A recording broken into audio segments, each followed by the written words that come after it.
اعوذ باللہ من الشیطان الرجیم بسم اللہ الرحمن الرحیم اللہم صلی علی سیدنا مولانا محمد وعلی آل سیدنا مولانا محمد وبارک وسلم صلی علی بسم اللہ الرحمن الرحیم۔ آج ہم ایک نئی ویڈیو کے ساتھ حاضر ہوئے ہیں اور وہ ویڈیو بنانے کا مقصد حضرت امیر معاویہ رضی اللہ تعالیٰ عنہ کے فضائل و مناقب ذکر کرنا ہے، آپ کے کمالات ذکر کرنا ہے۔ جو حضرت امیر معاویہ رضی اللہ تعالیٰ عنہ کے حضرت علی المرتضیٰ شیر خدا رضی اللہ تعالیٰ عنہ کے ساتھ معاملات تھے یا اختلافات تھے،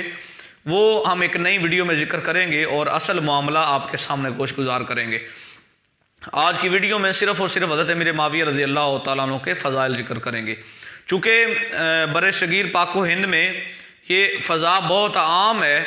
کہ بہت سارے ایسے لوگ جو اپنے آپ کو عالم دین کہتے ہیں اور اپنے آپ کو علماء کی صف میں شامل کرتے ہیں، وہ حضرت امیر معاویہ رضی اللہ تعالیٰ عنہ کی شان کا انکار کرتے ہیں، آپ کے کمالات کا انکار کرتے ہیں۔ تو آج ہم وہ احادیث مبارکہ صرف اور صرف ذکر کریں گے جن میں حضرت امیر معاویہ رضی اللہ تعالیٰ عنہ کی شان کھل کے سامنے آتی ہے۔ پہلی حدیث مبارکہ بخاری شریف کی 1730 نمبر حدیث مبارکہ، نمبر آپ نوٹ فرما لیں، 1730 نمبر حدیث مبارکہ بخاری شریف کی۔ کائنات کے رسول صلی اللہ علیہ وآلہ وسلم کی یہ پیارے صحابی حضرت امیر معاویہ رضی اللہ تعالیٰ عنہ فرماتے ہیں میں نے رسول اللہ صلی اللہ علیہ وآلہ وسلم کے بال مبارک تراشے۔ یعنی اس حدیث مبارکہ سے یہ پتہ چل گیا کہ حضرت امیر معاویہ رضی اللہ تعالیٰ عنہ کو حضور کی بارگاہ میں یہ مقام حاصل تھا کہ آپ نے حضور نبی کریم رؤوف الرحیم کی خدمت کرتے ہوئے رسول اللہ کے بال مبارک تراشے۔ پھر دوسری حدیث مبارکہ ترمذی شریف کی 3842 نمبر حدیث مبارکہ، 3842 نمبر حدیث مبارکہ، یہ ترمذی شریف کی۔ کائنات کے رسول صلی اللہ علیہ وآلہ وسلم نے خدا کی بارگاہ میں یہ دعا مانگی حضرت امیر معاویہ رضی اللہ تعالیٰ عنہ کی ذات کے بارے میں کہ اللہم اجعلہ ہادیا مہدیا واہد بہ،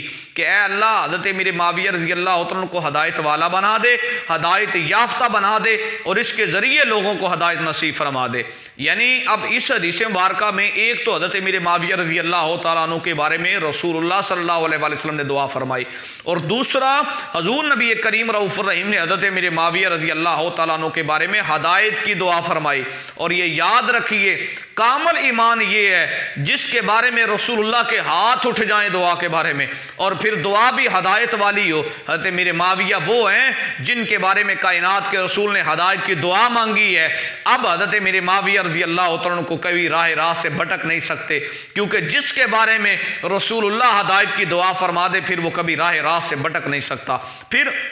حضرت امیر معاویہ رضی اللہ تعالیٰ عنہ کی شان کے بارے میں یہ حدیث مبارکہ بخاری شریف کی 2704 نمبر حدیث مبارکہ، یعنی 2704 نمبر حدیث مبارکہ، یہ بخاری شریف کی حدیث مبارکہ۔ حضور نبی کریم رؤوف الرحیم ممبر پر تشریف فرما ہے اور حضور نبی کریم رؤوف الرحیم کی ایک طرف حضرت امام حسن بن علی رضی اللہ تعالیٰ عنہ تشریف فرما ہے۔ حضور نبی کریم رؤوف الرحیم ایک نظر لوگوں کی طرف دوڑاتے ہیں اور ایک نظر حضرت امام حسن رضی اللہ تعالیٰ عنہ کی طرف دیکھتے ہیں، اور پھر کائنات کے رسول صلی اللہ علیہ وآلہ وسلم ایک جملہ ارشاد فرماتے ہیں۔ کائنات کے رسول فرماتے ہیں ان ابنی ھذا سید، فرمایا یہ میرا بیٹا سردار ہے، وَلَعَلَّ اللَّهَ أَن يُصْلِحَ بِهِ بَيْنَ فِئَتَيْنِ عَظِیمَتَيْنِ مِنَ الْمُسْلِمِینَ، فرمایا یہ میرا بیٹا سردار ہے اور یہ مسلمانوں کے دو عظیم گروہوں کے درمیان صلح کروائے گا۔ اب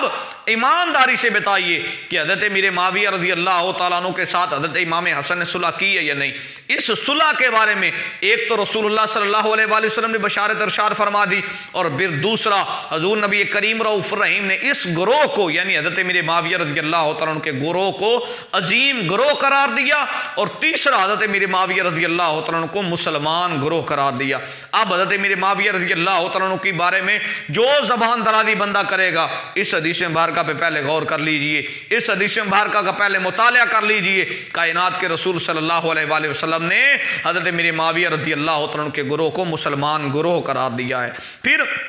مسلم شریف کی حدیث مبارکہ 6409 نمبر حدیث مبارکہ، 6409 نمبر حدیث مبارکہ یہ مسلم شریف کی ہے، اور حضرت امیر معاویہ رضی اللہ تعالیٰ عنہ کے والد گرامی حضرت ابو سفیان رضی اللہ تعالیٰ عنہ یہ رسول اللہ صلی اللہ علیہ وآلہ وسلم کی بارگاہ میں عرض کرتے ہیں یا رسول اللہ میری 3 درخواستیں اپنی بارگاہ میں قبول فرما لیجئے۔ رسول اللہ صلی اللہ علیہ وآلہ وسلم نے فرمایا جی ہاں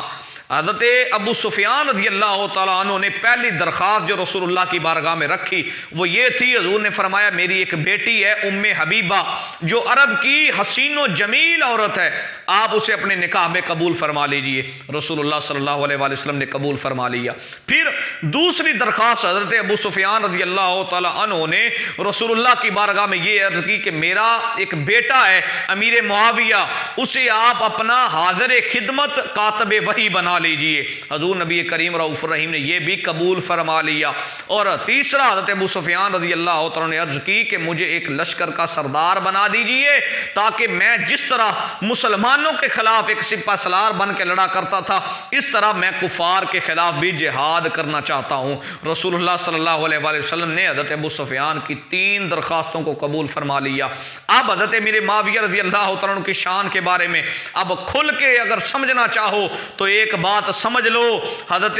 ابو سفیان رضی اللہ تعالیٰ عنہ کی بیٹی اور حضرت امیر معاویہ رضی اللہ تعالیٰ عنہ کی بہن رسول اللہ کی عقد میں ہے، اور حضور نبی کریم رؤوف الرحیم کے یہ پیارے غلام اور پیارے صحابی حضرت امیر معاویہ رضی اللہ تعالیٰ عنہ کی دوسری شان یہ ہے کہ یہ کاتب وحی ہیں اور حاضر خدمت کاتب وحی رہے ہیں۔ اور پھر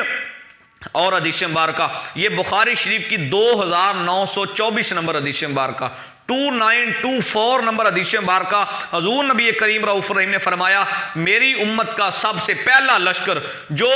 سمندر پار جہاد کرے گا اس نے اپنے لیے اللہ کی رحمت اور مغفرت کو واجب کر لیا ہے۔ اب ایمانداری سے بتائیے جو پہلا لشکر سمندر پار جس نے جہاد کیا ہے وہ حضرت امیر معاویہ رضی اللہ تعالیٰ عنہ کی قیادت میں گیا ہے کہ نہیں؟ حضرت امیر معاویہ رضی اللہ تعالیٰ عنہ کی سپہ سالاری میں گیا ہے کہ نہیں؟ ایمانداری سے بتائیے۔ اور جو لوگ حضرت امیر معاویہ رضی اللہ تعالیٰ عنہ کے بارے میں بولتے ہیں، آپ کے خلاف زبان درازی کرتے ہیں، وہ ایمانداری سے بتائیں کہ حضرت امیر معاویہ رضی اللہ تعالیٰ عنہ وہ پہلے ہیں جنہوں نے سمندر پار لشکر کے ساتھ جہاد کیا ہے۔ اور حضور نبی کریم رؤوف الرحیم نے فرمایا جو پہلا لشکر سمندر پار جہاد کرے گا اس نے اپنے لیے اللہ کی رحمت کو واجب قرار دے دیا ہے۔ اور پھر حضرت امیر معاویہ رضی اللہ عنہ کی شان کے بارے میں مسلم شریف کی 6628 نمبر حدیث مبارکہ 6628 نمبر حدیث مبارکہ مسلم شریف کی حضرت ابن عباس رضی اللہ عنہ فرماتے ہیں میں لڑکوں کے ساتھ کھیل رہا تھا، حضور نبی کریم رؤوف الرحیم آئے، حضور نبی کریم رؤوف الرحیم نے فرمایا جاؤ امیر معاویہ کو بلا کے لاؤ۔ حضرت ابن عباس رضی اللہ عنہ گئے اور پھر رسول اللہ کی بارگاہ میں آ گئے۔ رسول اللہ صلی اللہ علیہ وسلم نے فرمایا ابن عباس جاؤ معاویہ کو بلا کے لاؤ۔ عرض کی یا رسول اللہ وہ کھانا تناول فرما رہے ہیں۔ پھر حضور نبی کریم رؤوف الرحیم نے دوسری مرتبہ ارشاد فرمایا حضرت ابن عباس کو جاؤ معاویہ کو بلا کے لاؤ۔ حضرت ابن عباس رضی اللہ عنہ پھر گئے، پھر واپس آئے، عرض کی یا رسول اللہ صلی اللہ علیہ وسلم وہ کھانا تناول فرما رہے ہیں۔ حضور نبی کریم رؤوف الرحیم نے فرمایا اس کا پیٹ کبھی نہ بھرے۔ یہ حضور نبی کریم رؤوف الرحیم کا پیار تھا حضرت امیر معاویہ رضی اللہ تعالیٰ عنہ کے ساتھ جو اتنے پیار والا جملہ بولا ہے۔ اب یہ آخری جملے کے بارے میں اگر اس کو آڑ بنا کے جو حضرت امیر معاویہ رضی اللہ عنہ کو برا بلا کہے اس کے بارے میں ایک حدیث مبارکہ اور یہ مسلم شریف کی 6616 نمبر حدیث مبارکہ 6616 نمبر حدیث مبارکہ مسلم شریف کی رسول اللہ صلی اللہ علیہ وآلہ وسلم نے خدا کی بارگاہ میں عرض کی اے اللہ میں صرف ایک بشر ہوں، اس لیے میں جس مسلمان کو برا بلا کہوں اور جس مسلمان پر میں لعنت کروں یا جس کو کوڑے ماروں یا اللہ اس کے لیے یہ میرا لعن تان کرنا یا میرا برا بلا کہنا یا اس کا کوڑے مارنا پاکیزگی اور رحمت کا ذریعہ بنا دے۔ یعنی حضور نبی کریم رؤوف الرحیم اگر کسی مسلمان کو بد دعا والے جملے ارشاد فرما بھی دیں، رسول اللہ نے خود خدا کی بارگاہ میں عرض کی یا اللہ وہ مسلمان بھائی کے بارے میں وہ رحمت کا ذریعہ بنا دے۔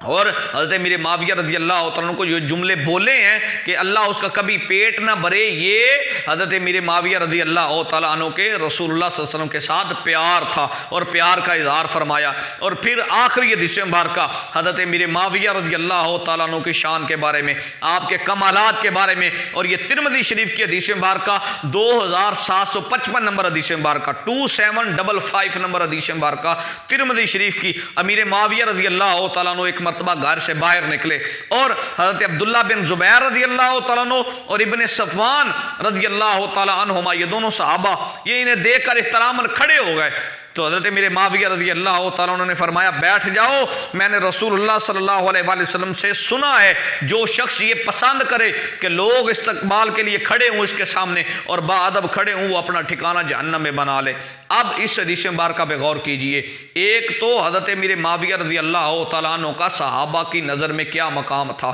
کیا شان تھی کہ حضرت میرے معاویہ رضی اللہ تعالیٰ عنہ گھر سے باہر نکل رہے ہیں، حضرت عبداللہ ابن زبیر اور ابن صفوان حضرت میرے معاویہ کے استقبال کے لیے اور آپ کے بارے میں ادباً کھڑے ہو رہے ہیں، اور دوسرا حضرت امیر معاویہ رضی اللہ تعالیٰ عنہ کی ذات میں کتنی عاجزی و انکساری ہے کہ فوراً ارشاد فرمایا کہ بیٹھ جاؤ۔ اب یہ بات کھل کے سامنے آ گئی، یہ بات سمجھ آ گئی کہ حضرت میرے معاویہ رضی اللہ تعالیٰ عنہ کے بارے میں زبان درازی کرنے سے پہلے ان احادیث مبارکہ پہ ذرا غور کر لیجئے۔ اللہ تبارک و تعالیٰ ہمیں اس پرفتن دور میں دین حق سمجھ کے اس پہ عمل کی توفیق عطا فرمائے۔ وما علیہ الا البلاغ المبین، والسلام۔